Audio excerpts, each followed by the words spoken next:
We provide you the platform to turn your dreams into reality. Give wings to your aspirations with KR Mangalam University. समंदर में war का एक और नया front खुल सकता है। नॉर्थ कोरिया के तानाशाह किम जोंग ने जापान को धमकी देनी शुरू कर दी है। दरअसल नॉर्थ कोरिया का एक वॉरशिप जंग से पहले समंदर में जल समाधि ले चुका है। ये वॉरशिप किम का ड्रीम प्रोजेक्ट था, लेकिन इस नाकामी से किम भड़क गए। उनसे जापान सागर में कैसे मिसाइलों की बौछार कर दी है। किम की इस हरकत का नतीजा बेहद खतरनाक हो सकता है, क्योंकि इस इलाके में हालात तेजी से बदल रहे हैं और जंग दस्तक देती नजर आ रही है। एटमी तानाशाह की जंगी सनक, विध्वंसक ख्वाब वाला समंदर।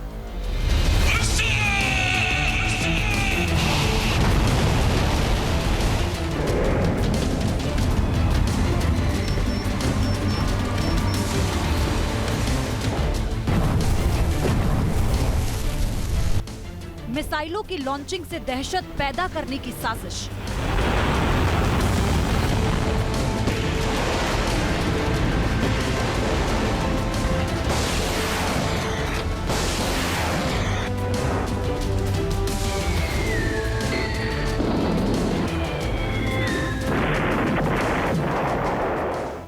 जापान के रास्ते अमेरिका की तबाही की मंशा।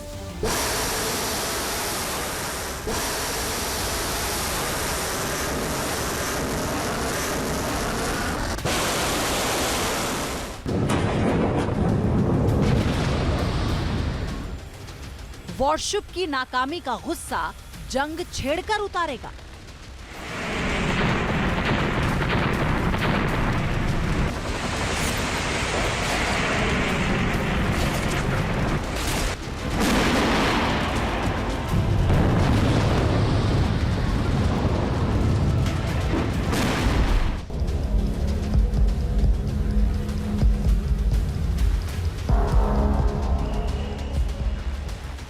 मिसाइलों को हमले की जद तक ले जाकर नॉर्थ कोरिया के तानाशाह किम जोंग उन की फितरत रही है।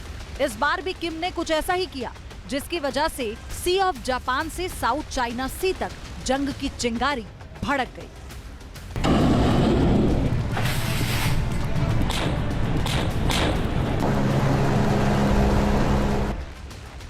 नॉर्थ कोरिया एक एटमी मुल्क है, इसीलिए किम जब भी हथियारों से जुड़ी कोई हरकत करता है, दुनिया में खतरे की घंटी बजने लगती है।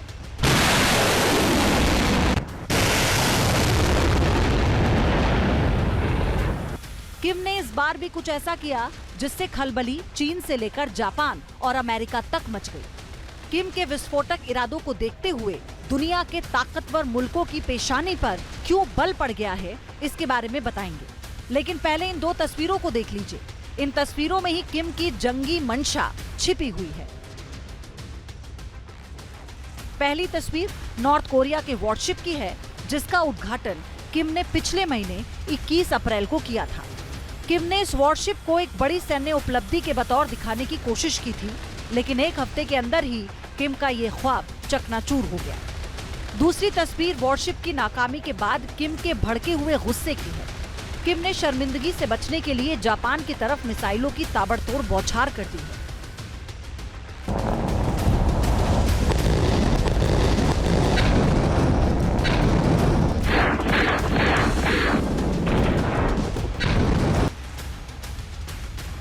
किम को सन की तानाशाह क्यों कहते हैं, ये तस्वीरें इसकी भी बानगी हैं। किम इस कदर भड़का हुआ है कि उसने अपनी सेना को ईस्ट सी यानी सी ऑफ जापान की तरफ एक के बाद एक कई क्रूज मिसाइलों को लॉन्च करने का आदेश देकर जंग की आग भड़का दी है। साउथ कोरिया की सेना के मुताबिक ये मिसाइलें नॉर्थ कोरिया के हैमग्योंग प्रांत के तटीय इलाके सोंडोक से लॉन्च की गई थी।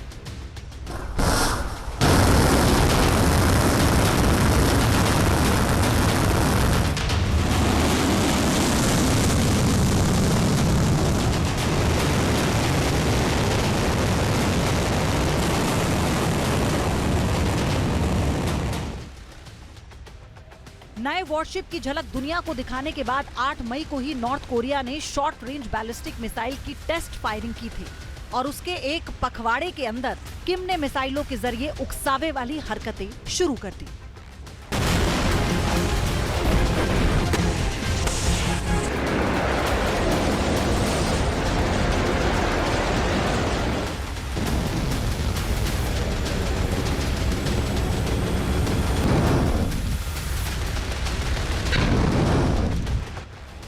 हालांकि पिछले कुछ महीनों के दौरान नॉर्थ कोरिया ने कई बार मिसाइल टेस्टिंग की।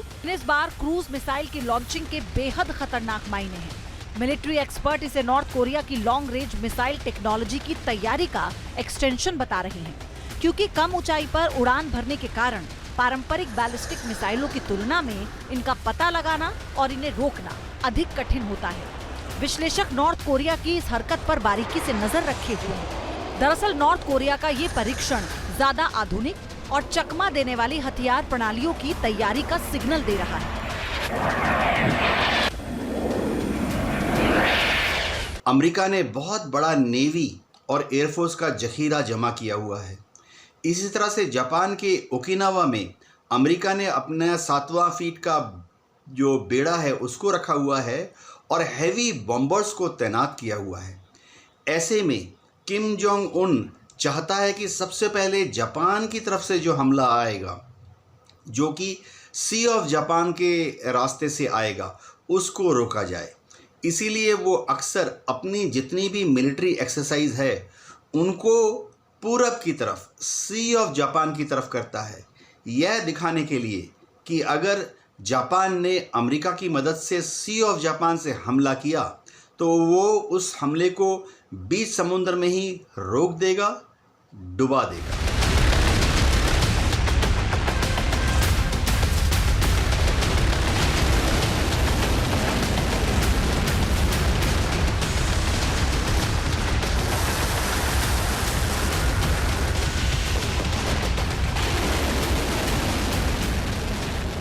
जापान की तरफ नॉर्थ कोरियन मिसाइलों का मुंह खोलने की वजह का भी खुलासा हो गया है। दरअसल किम इस वॉरशिप की नाकामी से आग बबूला है। यही वो डिस्ट्रॉयर है जिसका उद्घाटन किम ने पिछले महीने किया था। इन तस्वीरों में किम अपनी बेटी के साथ वॉरशिप के आसपास वॉक करता हुआ दिख रहा है। किम को अपने नए वॉरशिप पर नाज था। समुद्री सीमा की रक्षा के लिए किम ने इस वॉरशिप को रूस के सहयोग से बनाया था। किम इसे अपनी नेवी का पोस्टर बॉय बनाना चाहता था। तस्वीरों में दिख रहा है कि किम की अड़ियल शान के लिए ये वॉरशिप कितना अहम था। नॉर्थ कोरिया का ये पहला डिस्ट्रॉयर शिप था जिसका एटमी कनेक्शन भी था, लेकिन लॉन्चिंग के साथ ही वॉरशिप मलबों के ढेर में तब्दील हो गया। नॉर्थ कोरिया का ये वॉरशिप 5000 टन वजन का था, जो चोहयोन क्लास का डिस्ट्रॉयर था और इसमें रूस की टेक्नोलॉजी का इस्तेमाल किया गया था।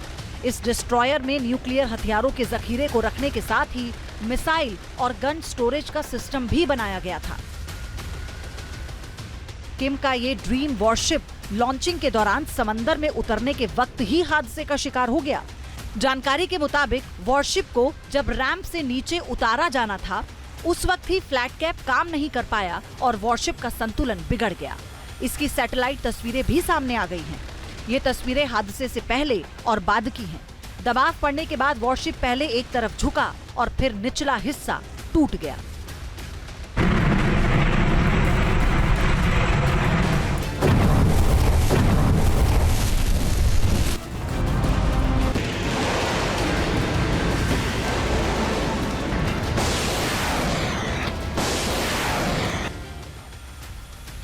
किम का वॉरशिप समंदर में डूब चुका है। इस नाकामी ने किम का मूड खराब कर दिया है। उसके निशाने पर शिपयार्ड के कर्मचारी और अधिकारी हैं। किम उन्हें सजा देने के लिए कभी भी कोई खतरनाक फैसला ले सकता है, लेकिन कहा यह जा रहा है कि उसके पहले इस तानाशाह ने नॉर्थ कोरिया की जनता के सामने अपनी ताकत दिखाने के लिए ही जापान सागर में क्रूज मिसाइलों की लॉन्चिंग की।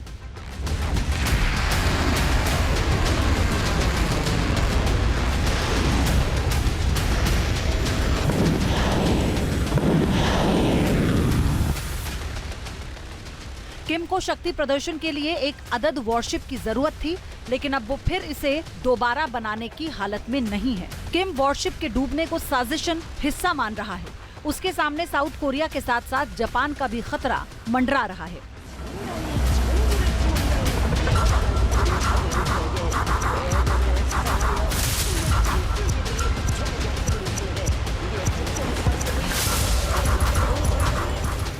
खबर है कि जापान जल्द ही अपनी नेवी के लिए रेलगन के प्रोटोटाइप की टेस्टिंग करने वाला है। नॉर्थ कोरिया ने इस टेस्टिंग के खिलाफ जापान को खुलेआम चेतावनी दी है। नॉर्थ कोरिया ने धमकी दी है कि जापान उस पर हमला करने की एहतियातन तैयारी कर रहा है, लेकिन ये तैयारी जापान के लिए खुदकुशी की तरह होगी। जापान ने 2 साल पहले रेलगन की कामयाब टेस्टिंग की थी। रेलगन समंदर में जापानी नेवी के लिए गेम चेंजर वेपन है, क्योंकि इसका तोड़ नॉर्थ कोरिया के पास नहीं है और उसकी नेवी फ्लीट में मौजूद 200 से ज्यादा जहाजों के लिए जापानी रेलगन जानलेवा साबित हो सकती है। क्योंकि रेलगन बगैर विस्फोटकों के भी दुश्मन के जहाजों को भारी नुकसान पहुंचा सकती है, मैक 5 यानी आवाज से भी तेज से गन मेटल के गोले दाग सकती है। इसके लिए रेलगन इलेक्ट्रोमैग्नेटिक फोर्स का इस्तेमाल करती है। रेलगन हाइपरसोनिक मिसाइल जैसे खतरों का मुकाबला करने के लिए कम लागत में बनने वाला असरदार हथियार है। जापान की इन तैयारियों के सामने नॉर्थ कोरिया को दूसरे विश्व युद्ध वाली दहशत महसूस हो रही है। नॉर्थ कोरिया की मीडिया में लिखा जा रहा है कि जापान का नजरिया साम्राज्यवादी हो गया है। जाहिर है, ऐसे में अगर दोनों मुल्कों के बीच जंग की सूरत बनती है तो फिर कौन किस पर भारी पड़ सकता है, इसे भी समझ लीजिए।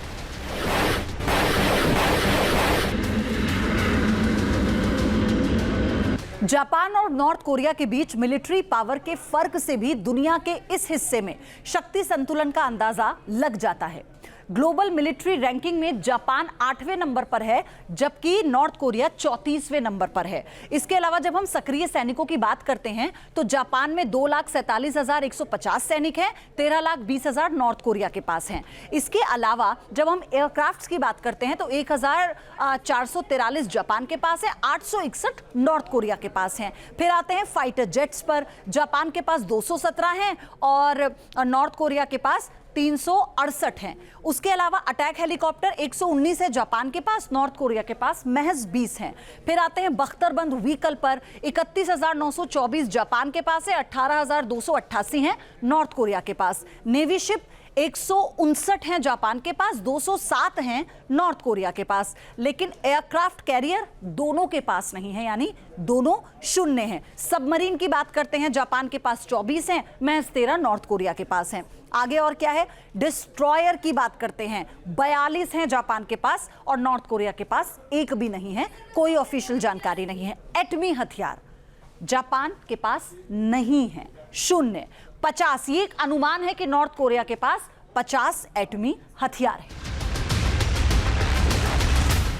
हालांकि किम अपनी मिलिट्री पावर को मारक बनाने के लिए मुमकिन कोशिश कर रहा है। इस साल जनवरी में ही नॉर्थ कोरिया ने मध्यम दूरी की हाइपरसोनिक मिसाइल की कामयाब टेस्टिंग का दावा किया था। नॉर्थ कोरिया के जखीरे में इंटरकॉन्टिनेंटल बैलिस्टिक मिसाइल भी है, जिसमें हवासोंग 18 शामिल है।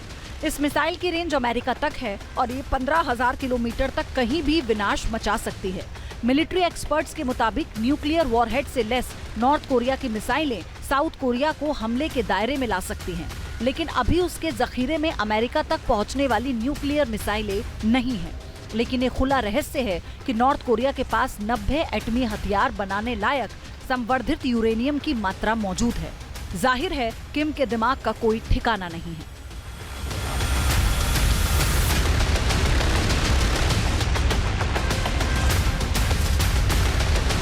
वैसे एक तरफ नॉर्थ कोरिया अमेरिका के दोस्त मुल्क जापान और साउथ कोरिया को मिसाइलों का खौफ दिखा रहा है, तो दूसरी ओर वो जापान को बार बार वार्न भी कर रहा है। जापान अगले साल मार्च महीने तक क्यूशू इलाके में लॉन्ग रेंज की मिसाइल को तैनात करने की मंशा बना रहा है। जापान इसके जरिए काउंटर स्ट्राइक करने की ताकत हासिल करना चाहता है, लेकिन नॉर्थ कोरिया को जापान की ये प्लानिंग नागवार गुजर रही है। उसके मुताबिक जापान के साथ मिलकर अमेरिका उसके इर्द गिर्द नेटो का शिकंजा कसना चाहता है। हैरानी की बात तो यह है कि किम विक्टिम कार्ड भी खेल रहा है। किम का आरोप है कि जापान और साउथ कोरिया मिलकर इलाके में तनाव बढ़ाने की कोशिश कर रहे हैं। जापान के साथ नॉर्थ कोरिया ने नई लड़ाई ठान ली है। हालांकि इस बीच उसके खिलाफ हैरान करने वाली एक डिप्लोमेटिक घटना भी हुई। 2 महीने पहले टोक्यो में जापान, साउथ कोरिया और चीन के विदेश मंत्रियों ने मुलाकात की थी। इसे कूटनीतिक के इतिहास का टर्निंग पॉइंट कहा जा रहा था। जापान के विदेश मंत्री ने चीन से सहयोग की उम्मीद जाहिर की। इस मीटिंग को देखते हुए नॉर्थ कोरिया की बौखलाहट समझ से परे नहीं है।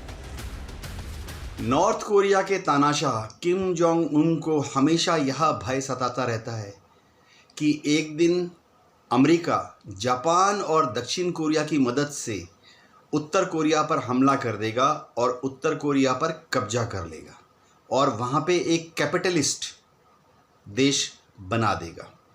इसीलिए हमेशा किम जोंग उन कोशिश करता रहता है कि दक्षिण कोरिया को और ख़ास तौर से जापान को डरा के रखे।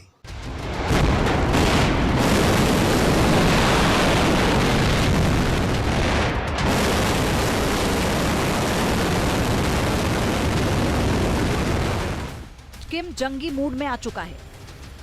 जनवरी में समुद्र से सतह तक मार करने वाली क्रूज मिसाइल की टेस्टिंग, फरवरी में न्यूक्लियर अटैक की तैयारी का जायजा, अप्रैल में डिस्ट्रॉयर की लॉन्चिंग की कोशिश और अब शॉर्ट रेंज मिसाइलों की फायरिंग। किम ने समंदर में वॉर का नया फ्रंट खोल दिया है, जिसमें एटमी धमक साफ साफ सुनाई दे रही है। Team news nation. News nation अब व्हाट्सएप पर खबरों के ताजा अपडेट के लिए न्यूज़ नेशन के इस QR कोड को स्कैन करें।